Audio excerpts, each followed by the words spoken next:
Os 10 maiores problemas de sinalização SIP, resolvendo problemas com erros, chamadas presas e desconectadas.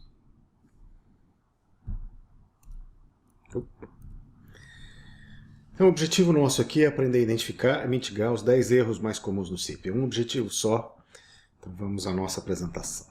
Os 10 erros mais comuns. Não consigo me registrar, não consigo ligar, chamadas são desconectadas em 30 segundos, sem áudio ou áudio só de um lado, chamadas presas, bad request, 413 e 513, que é mensagem muito grande, 408, 480 e 487, eu quero dar especial atenção à diferenciação entre esses erros, too many hops e not acceptable. Esses são os top 10. Então, vamos olhar um por um. O primeiro passo é a parte, não consigo me registrar ou chamar. O erro mais comum que existe em SIP, o pessoal do suporte entra e diz assim, olha, não estou conseguindo me registrar, não estou conseguindo ligar. Como é que faz isso, né? Então vamos olhar o primeiro caso, né? O primeiro caso é assim, não tem conectividade para o servidor. Você captura no servidor, então você entra no servidor usando ngrep, sngrep, e começa a capturar. O cliente tenta registrar, não chega nada no servidor. Pede para o cliente pingar o servidor. Pingou o servidor, não tem conectividade, então não tem conectividade. Então esse é o problema, precisa restaurar a conectividade. Caso 2, sem resposta do servidor. Pode ser que o register esteja chegando no servidor, mas o servidor SIP não responde. Então existe algum problema no servidor. Verifica, por exemplo, se está chegando na porta certa. Eu, por exemplo, tenho um exercício nos labs de alguns dos cursos, que a porta é 5600 e o pessoal manda com a porta 5060. Um erro bastante comum. Né? Veja então se a porta está correta, se o servidor está no ar. É um caso de um problema no servidor. O caso 3, o terceiro caso de problema de não consigo me registrar é eu estou com credencial com problema. Então eu mando um register, ele manda um 401, 407 unauthorized. Nota que o primeiro 401 ou o primeiro 407, 401 para register, 407 para invite. Né?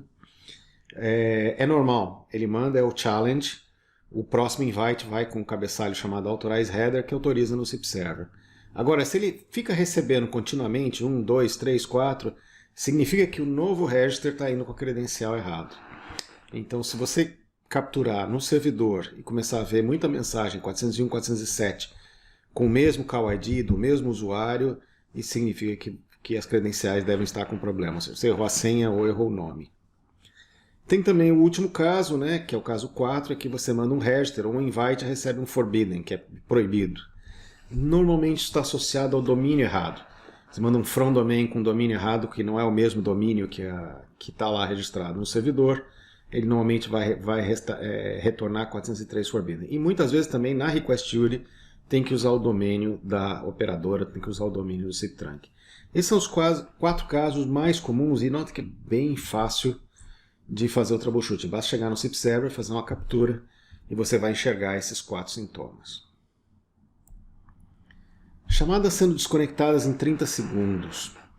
Essa é uma questão também bastante interessante. Quando você manda um invite, recebe um 200 OK, e o cliente não envia o ACK, não envia a confirmação, via de regra, o telefone vai desconectar em 30 segundos. No nosso proxy, nós programamos inclusive para que isso ocorra em 5 segundos. Então isso normalmente está associado à falta do ACK. O ACK não vem, ou vem errado, quando, por exemplo, eu tenho um gateway atrás de NAT que manda o contato com um endereço inválido. Quando eu tenho erros no cabeçalho contact, ou cliente que não suporta cabeçalho route. Então, qualquer problema desses no pacote vai levar a esse caso. O que eu faço numa hora dessa? Você tem que verificar o cliente, o que está acontecendo. A melhor maneira de resolver é fazer uma captura e olhar o que a gente chama de route set. Como é que é esse negócio de olhar o route set? Vocês já devem ter visto no capítulo anterior como é que funciona o roteamento. Então assim, você vai ter que ver o contact de um lado, o que passou como contato para o outro lado. E no 200 OK vem o contato do lado B mais as rotas. Veja se não está faltando uma rota e principalmente dentro do cabeçalho contact, veja se os endereços estão os endereços externos, principalmente se estiver atrás de NAT. Tá? Isso é muito comum acontecer quando eu tenho NAT. Então preste atenção nisso. Às vezes, por exemplo, é um asterisco que está atrás de NAT, a pessoa não configurou um external IP e está vindo com o endereço interno. É uma possibilidade. Às vezes é um discador que quando envia não conhece route header, envia incorreto. Então há questões desse tipo. Chamadas presas. Chamadas presas é uma coisa que incomoda bastante, né? A verdade é a seguinte, o SIP não tem condições de saber se o BY foi enviado ou não. Então, se você não tiver uma maneira alternativa de verificar, você vai ter chamada presa, é fato. Então, a causa, o BY não foi enviado, ou o BY foi enviado com o tag errado, ou vem um BY mal formado, ou um BY que é roteado errado. Aí muita gente vai me perguntar, pô, mas no asterisco isso não acontece. No asterisco acontece a mesma coisa. A diferença é que, por exemplo, no asterisco existe um RTP timeout, né? Ou seja, está passando pelo back-to-back. Se eu não tiver áudio, ele vai lá e derruba a chamada em X segundos, dependendo do que você programou em RTP timeout. Agora o proxy, né? Um SIP proxy não tem áudio. Então, para ele derrubar uma chamada, ele tem que receber uma ordem, por exemplo, do RTP proxy. Isso é o que nós chamamos de Media Keep Alive. Então, é um sistema que fica olhando lá o Keep Alive. O SIP também tem uma maneira padrão de fazer isso por sinalização, que é o SIP Session Timers. Se você habilitar SIP Session Timers, ele fica fazendo um reinvite de tempos em tempos para saber se a chamada ainda tá viva. Quais são as consequências? Quando eu tenho chamada presa, eu tenho bilhetagem errada, porque eu tenho chamada com duração alta, duração de 1 hora, 2 horas. Eu tenho contagem errada de chamadas. Por exemplo, eu tenho um telefone que está limitado a uma chamada. Aquela chamada ficou presa, a próxima chamada ele não consegue ligar porque está contando errado, né? Soluções: habilitar RTP Timeout no RTP Proxy ou habilitar SIP Keep Alive. Dentro do SIP Pulse a gente tem o Color Keep Alive, que foi mandando options para ver se o usuário está lá no ar. Isso funciona muito bem para telefones e atas. E pode usar SIP Session Timers ou RTP Timeout para isso. Chamada normal vezes chamada presa. Isso aqui é uma chamada normal. Uma chamada presa é uma chamada para a qual o BY não foi entregue. Isso é o que precisa prestar bastante atenção. Timeout do RTP Proxy funciona da seguinte maneira. Eu tenho aqui um RTP Proxy, aqui eu tenho SIP Proxy. Caso não haja mídia aqui no RTP, o RTP Proxy, olha, aqui tem um timeout, não tem receber mídia desse lado por X tempo, envia uma notificação de timeout e esse Proxy vai enviar um BY nas duas direções para encerrar a chamada. Já no back-to-back, no caso de um asterisk, ele tem lá um parâmetro chamado RTP Timeout, que se esse áudio não estiver passando aqui, ele desliga a chamada. São duas arquiteturas para implantar o timeout. InDialog Ping é outro método, é o que a gente chama de Color Keep Alive, ele fica mandando um options para o telefone e o telefone manda um 200 OK. Enquanto ele estiver recebendo esse 200 OK, ele sabe que o telefone está vivo. Se não receber mais, ele derruba a chamada. Porque o SIP não tem como saber, por exemplo, eu recebi o invite, eu só vou receber o BY daqui quando alguém desligar. Vamos dizer que você perde a comunicação, que a interface de rede caiu. Você não vai saber que o BY veio. Então ele tem que ter mecanismos como esse, InDialog Ping, ou Timeout de RTP Proxy, ou SIP Session Timers, que eu estou mostrando aqui, de forma a ter certeza que a chamada vai ser desligada. No SIP Session Timers eu tenho um invite, que é passado à frente, 200 OK. Agora tenho aqui um Supported Timer, né, que é um ACK, que tem algumas das características, 200 OK. Né, aqui eu fiz um reinvite, né, com o Supported Timer, 200 OK. Enquanto eu tiver esse invite passando, está tudo certo, ou seja, eu vou fazer um reinvite a cada 1800 segundos. Na hora que esse invite não chegar do outro lado, né, ele der um 408, esse telefone aqui vai enviar um BY e vai encerrar a chamada. Então, com o SIP Session Timers, você também consegue fazer o desligamento da chamada sem precisar da mídia. Chamadas mudas ou com áudio em uma direção. A principal causa são os endereços no SDP que não tem conectividade. Você negocia um endereço, um está atrás de NAT, um tá dentro de NAT e eles não conseguem falar entre si. Então é bom verificar se o endereço não está atrás de NAT. A segunda questão são firewalls bloqueando portas UDP, isso pode criar um problema. A ação, nesse caso, abrir o firewall. E tem o Application Layer Gateway. Tem firewalls como o SonicWall, como o MikroTik, que tem lá um tratamento de VoIP. Só que isso muitas vezes causa mais problema do que solução. Então, nesse caso, o ideal é desabilitar o Application Layer Gateway. Uma dica que eu dou para vocês é a seguinte, eu normalmente faço o seguinte, quando eu quero testar o auge, eu simplesmente abro uma nova porta no proxy, como por exemplo 5080, e altero a porta também no cliente. Se o tráfego não passar pela porta 5060, o auge não é ativado. E aí eu consigo descobrir se tem um Application Layer Gateway no meio. O Application Layer Gateway, em tese, faria a tradução de NAT sem precisar de nenhum esforço, mas na maioria das vezes ele causa mais problema do que resolve. Como verificar uma chamada muda? Com o SNGrep você pode olhar o invite ou 200OK, você vai ver o que tem nesse campo C, que é o de conexão.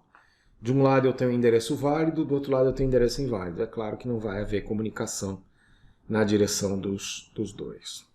Bad Request. Bad Request, ele na verdade é um pacote mal formado. Nesse caso aqui eu tenho um contact que tinha 3 parâmetros, sendo que 2 iguais. Ele deu um Bad Request. Note que ele vai até o último cabeçalho que ele conseguiu ler. Ele devolve no Bad Request. Isso dá uma boa dica de onde é que está o problema. É bastante comum. 413, 513, mensagem muito grande. Esse tipo de mensagem está associado à limitação do DP que existe a 1500 bytes. Então eu não posso mandar pacotes maiores que 1500 bytes. Acontece muito no proxy. O pacote já está no limite, você adiciona mais alguma coisa nele, adiciona um cabeçalho e ele estoura. Na captura o que você vai ver é provavelmente algo faltando no SDP, as últimas linhas vão ter comido. Quando isso ocorre, quando você tem muito codec, a mensagem fica grande, quando você tem muito cabeçalho via, você está passando por muitos proxies, também fica grande, e muito cabeçalho record route também quando você passa por muito proxy.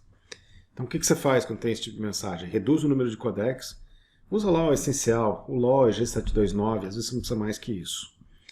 E para a questão de muitos cabeçalhos via, muitos cabeçalhos record route, às vezes é bom você ter um back-to-back em algum ponto para ele reoriginar a sinalização à frente e aí não ter esse problema. Então às vezes você põe um Session Border Controller, um asterisco, um free switch entre você e o outro provedor só para normalizar esses cabeçalhos e não mandar o cabeçalho para frente. No OpenCIPS tem um recurso chamado ocultação de topologia que ele remove os record routes, os vias e envia como se fosse por ele, mas feito totalmente em cima da sinalização sem usar o conceito de back-to-back. 408, 480, 487, isso aqui é bastante importante. A gente precisa entender os temporizadores SIP, né?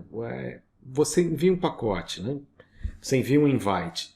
O sistema espera até 500 milissegundos até a primeira retransmissão. Então ele fica esperando um sem trying até a primeira retransmissão. Não deu?